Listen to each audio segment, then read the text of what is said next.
I've built up anticipation for this enclosure build for a while, so now that it's finally finished, I am very excited to show you how it was done. I learned a lot of new tricks while doing this and improved upon some methods I'd used before. So my hope is that you'll not only be inspired, but you'll get some real value out of seeing my process. This enclosure is for my leucistic Colombian Rainbow Boa Nymeria, who's in shed right now, so won't be joining us.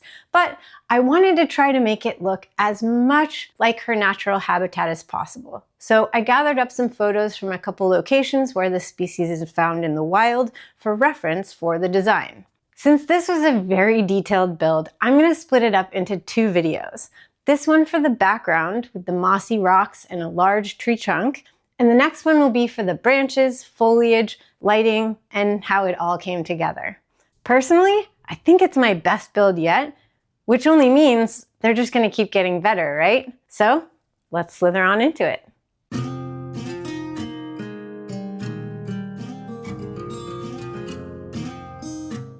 Before we get to the tutorial, a few quick notes. Number one, I used an Apex Reptile Enclosure for this, which definitely makes it easier to do dynamic detail work, since the walls and the ceiling are removable. If you have an enclosure that doesn't come apart, then you might need to think in advance a little bit more about your design and the order of operations for your build process. Number two, I took my time and got very intricate with this, but if you don't have the bandwidth for that, I want to remind you that you can still get some really awesome results if you even use just a few of the techniques or ideas I show here. Don't compare yourself to others. Just think about how you're giving enrichment to your animal that they wouldn't have otherwise, and try to have fun while doing it. That's all part of snake therapy. Number three, I'll put a list of tools and materials I used in the description below, so check that out if you have questions. And four, make sure you hit that like button and subscribe, join the Discord, check out my Patreon, and let's get into it. For the rock background, I started with 1.5 inch XPS insulation foam board, cutting pieces into roughly the sizes I'd need to layer them for boulders. I set them into the enclosure to get an idea of how things would look, labeling each piece and connecting them temporarily with toothpicks as needed to get my layout arrangement. Next, I got to carving with my hot knife. Some of the times I'd take pieces off and cut them individually, but otherwise, cutting them while they're attached with toothpicks helped to create a more seamless transition. With all of the tools I've used or own, I never thought toothpicks would become one of my favorites. But there you have it.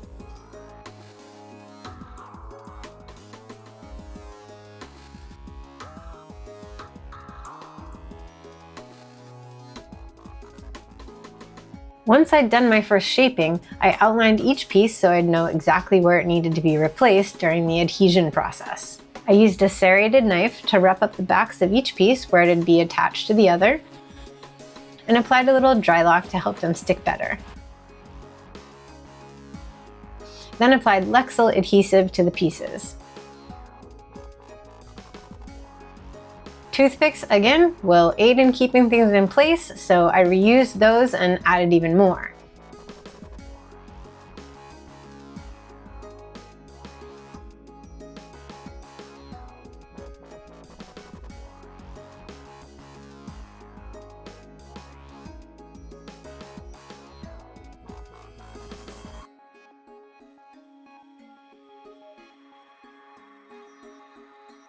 Then added some weight to my insulation sandwich and let the glue cure for 24 hours. As you can see, I took the top off of the enclosure and placed it on its back so it was easier to access the area I needed. I traced the outline of my rocks onto the walls and then applied Lexel to the PVC and backs of each rock sandwich and put them in. Silicone is not a great adhesive for PVC, and spray foam is messy, so I prefer to use Lexel for this part. Spray foam also expands so much that if you don't brace things really well, you better believe they won't be where you left them once it's cured. However, even Lexel will cause things to move. In this case, things shifted about 3/4 of an inch, which really surprised me. I think that's been one of my biggest challenges so far. No big deal though, I knew I'd need a little bit of spray foam. I like to use Great Stuff Pond and Stone as opposed to the normal stuff because it's black and doesn't expand as much, and any seams or porosity from the foam were going to be covered in clay later.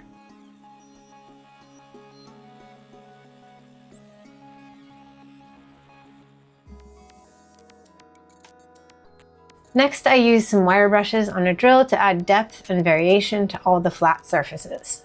This wasn't about texture because that would all be covered up later with the clay, but boulders aren't flat, so I went at the foam a bunch with the wheels, creating a more natural looking appearance. To build my tree trunk, I started with a pool noodle that I cut in half, cutting the edges at an angle so I could join them to make a wider trunk. Toothpicks for the win! Used those to connect the two pieces. Then I figured out where it would land and traced the outline on the back wall and floor. Since this was going to cover a few of the vents, I didn't want any adhesive or foam clogging them up, so I taped over those to protect them initially. I'd remove the extra before I added clay later, and the clay would act as a final sealant to the enclosure back. I drilled very shallow holes in the PVC where the pool noodle was going to go to help the glue get more purchase.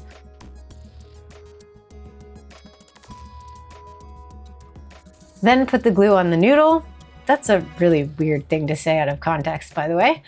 And put some weight on it while it cured. Once the glue was cured, I started building up my trunk with Great Stuff Pond and Stone. You could use regular spray foam for this, but I felt like Pond and Stone would give me more control to build it up slowly. Spraying it with water helps it cure faster. I did a little more spray foam after the first layer to make sure it was a basic shape I wanted. I decided to give the rocks one more pass with the wire wheel before I moved on to the next step, adding the last bit of variation.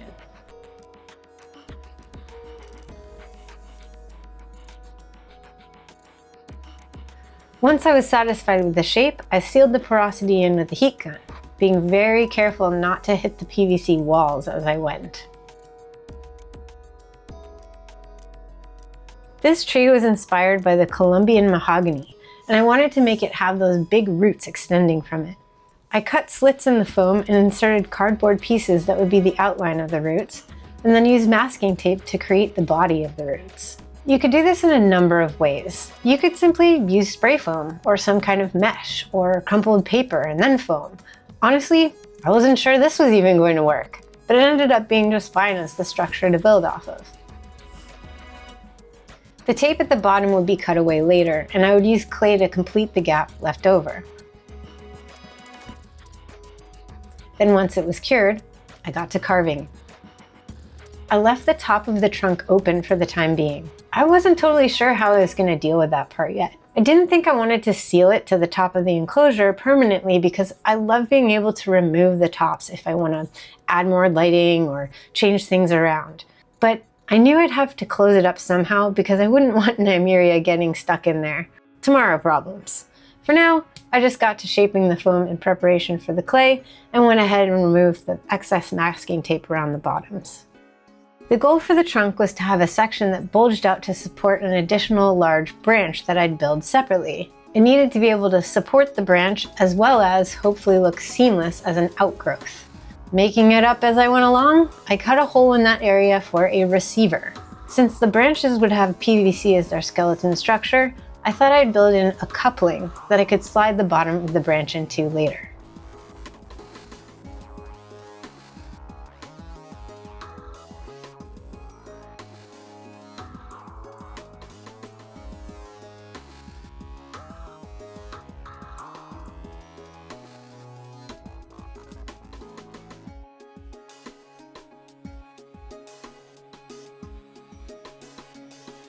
I used Polygem Zoopoxy Light for this build. It's a 2-part epoxy clay that's safe for animals. Pull out equal amounts of part A and B and place them in hardening powder. Then combine the 3 together until you get a good consistency. You work in spurts with this stuff, as you don't want to mix up more than you need or have it harden before you're ready to texture it. So it's a little tedious to have to keep stopping to mix up a new batch as you work, but the payoff is worth it. This stuff is absolutely amazing. All those weird cracks and crevices just disappear as you apply the clay, and you can create and build off your foundation as much as you want.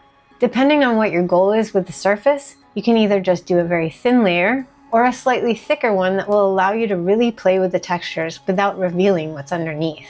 You don't want to go too heavy off the bat, but you can also build onto it later if you need to. As soon as you've used up the batch of clay, you can start your details. I started with this little wire clay tool, which came in handy along the way for really tiny details. But to get a dynamic bark texture, I got this concrete stamp made to look like tree bark. Make sure you have a container of water to dip it in as you go and rinse it regularly so that the clay doesn't end up sticking to it.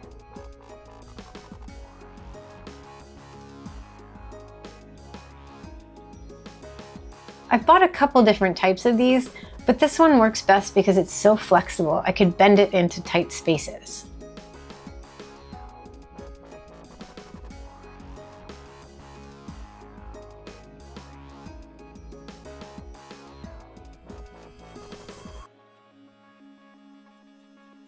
And on I went in the same fashion, mixing up a batch of clay and adding it to the tree.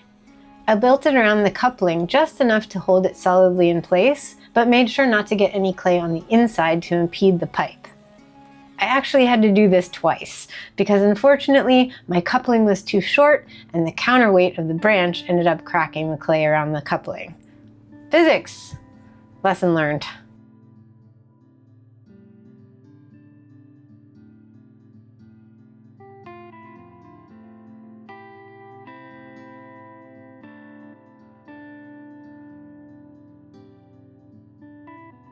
For the rocks, I really just wanted a very light texture, so I used the sea sponge for that.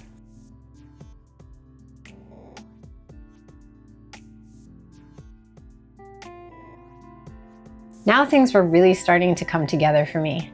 Lots of work still left to do, but at this stage, I started getting much more excited about where it was going.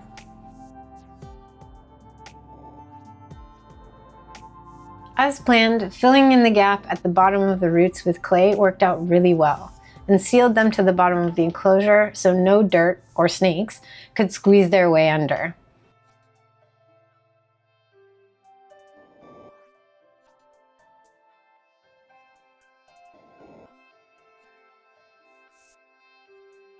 I used a clay tool to clean up the bottom edge so it looked a little better, but this was going to be covered in substrate, so not really necessary.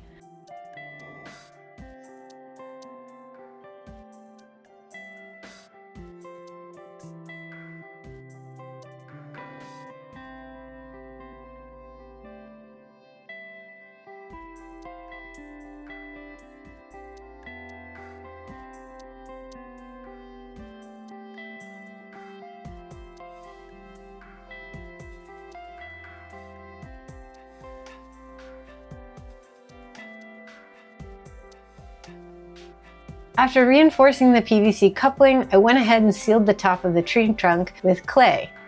I made sure that it was just shy of where the top panel would be when I put it back on. I wasn't sure if I'd need something to reinforce the opening as it was quite large, but with the enclosure on its back, I just built up the clay on itself, and it ended up being perfectly fine. Really, this stuff is awesome.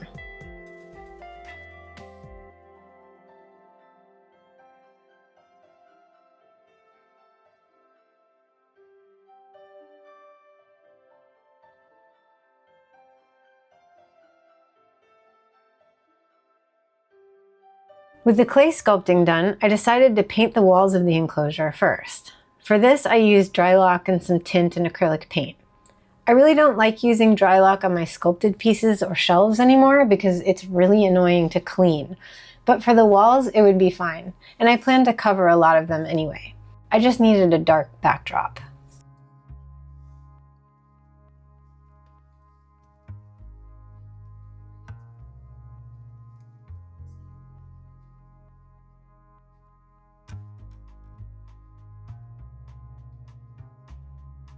I decided to use the wash method primarily for painting, and the color of the clay was the perfect base color to start from. Instead of painting a heavy dark coat first and then building up lighter colors with dry brushing, I used heavily watered down dark acrylic paint and basically flooded all the parts of the rock that would have been in shade to give it more depth. You can also use one brush with paint on it and another with water to thin out the paint when it's on the piece already. This definitely takes time and finessing. Just keep building on your shading to get the tones you want. Over time, it may get a little too wet to hold more pigment, so you might need to let it dry a bit before going at it again, but this method looks much more natural to me than any other I've used. The more I hit those crevices and deeper parts of the rock, the more the shape really popped. Once I had some decent shading with black, I started adding bits of brown and burnt umber, referencing my photos to see if I could come close to the colors I saw there.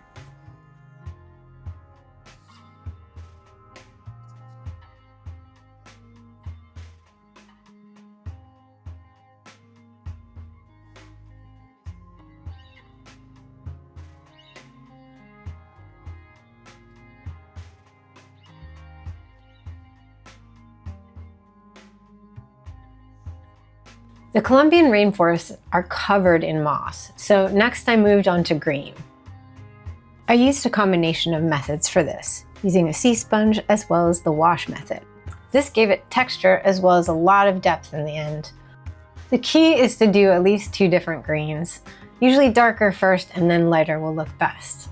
I mixed colors on the fly for this for the most part, but I saved leftovers on my palette so I could build off of them or use them for branches later and keep some consistency across everything in the enclosure.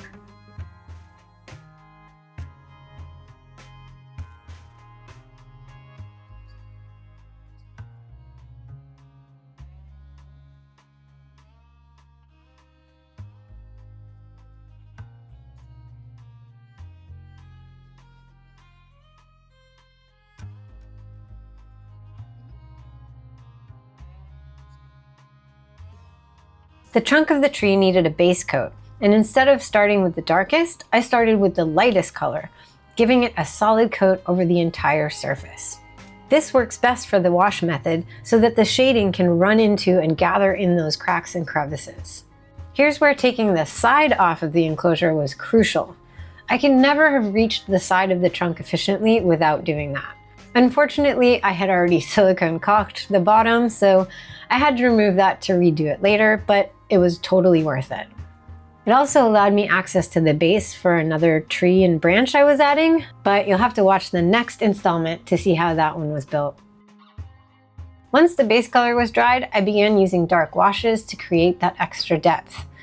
I mostly mixed colors again on the fly, blacks and burnt umbers and browns with a little yellow thrown in for warmth. All that texture work I did on the clay really started to pop at this point.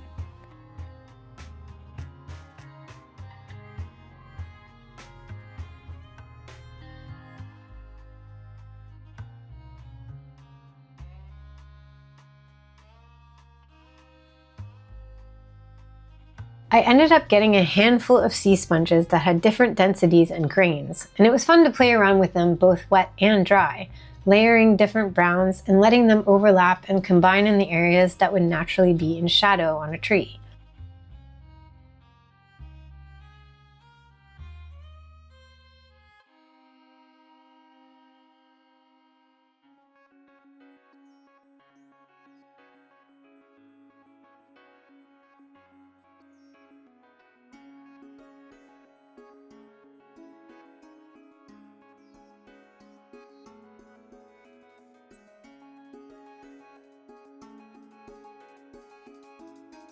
But what really brought things to life was the highlights of lichen and moss.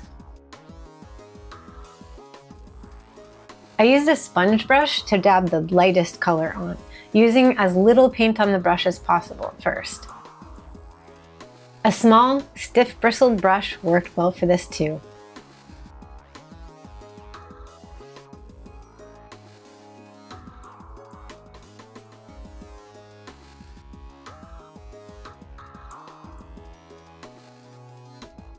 And then the mossy bits with a sea sponge.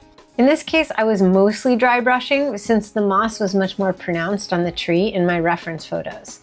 Again, I used at least 2 different greens.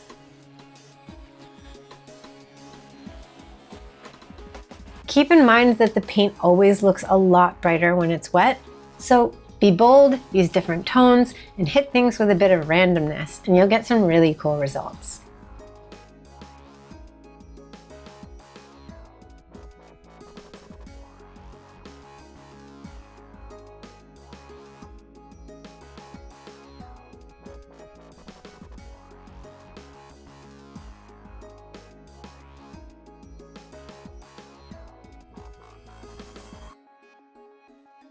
The final step in painting for me is to seal everything with Eco-Poly clear sealant.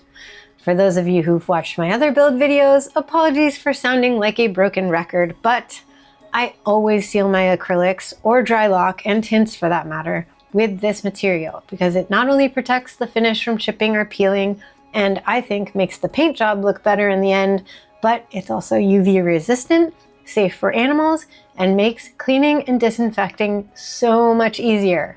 Liquid will just bead up on it, and cleaning solutions and scrub brushes won't damage your colors. I use at least 2 coats of this, and it's made a world of difference. Just make sure you don't go too heavy with each coat.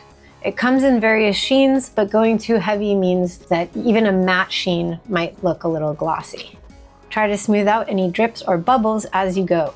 Using a few different types of brushes will help, especially with very textured surfaces. Eco-Poly cures in 5 days, but I usually wait a week before exposing my animals to it. A gallon also goes a long way. I've used this on tons of builds already, and I'm barely a third of the way through my can. Now that my paint was complete, it was time to fill in the backdrop. I bought 2 different styles of greenery wall panels for my previous build and had a lot left over, so I cut them into sections that would fit in the empty spaces on the walls. Since they're mounted on a plastic grid, it's really easy to cut them to size and then screw them into place. Make sure you use stainless steel screws, especially for humid environments, and make sure they're shorter than the thickness of your enclosure walls. There were 2 styles of panels that I bought, and one of them had kind of gaudy plants on it that I felt detracted from my rainforest vibe, so I decided to remove some of those, which is easy because they just pop right off, and the background still looks full without them. If you need help getting your screws to hold onto the plastic backing, you can always use washers to provide more surface area to trap your grid in place. These panels really fill in the empty space and make a dramatic difference to the overall look. Because those panels have little pieces that pop off, those actually made for perfect little accents I could screw into the backdrop to make it look like there were plants growing off the rocks. Finally, I resealed the sidewall I'd removed earlier with 100% silicone caulk. It was a little tricky to get to, but since I often pour water into the substrate, it was important to take this step to avoid leakage. So there you have it, the background completed. If this inspired you or taught you anything, please hit that like button and let me know your thoughts or put any questions you have in the comments. And stay tuned for the second installment in the series because this build had much more to it. I created some pretty epic climbing opportunities with lots of plant cover to create dappled lighting on the forest floor and came up with nifty ways to mount plants to the floor of the enclosure. Here's to giving pieces of art to our animals that enrich their lives while enriching our own by getting creative and having fun in the process. I'm Shira, and I'm sure Nymeria says hi while she's in shed, and we'll see you next time for more snake therapy.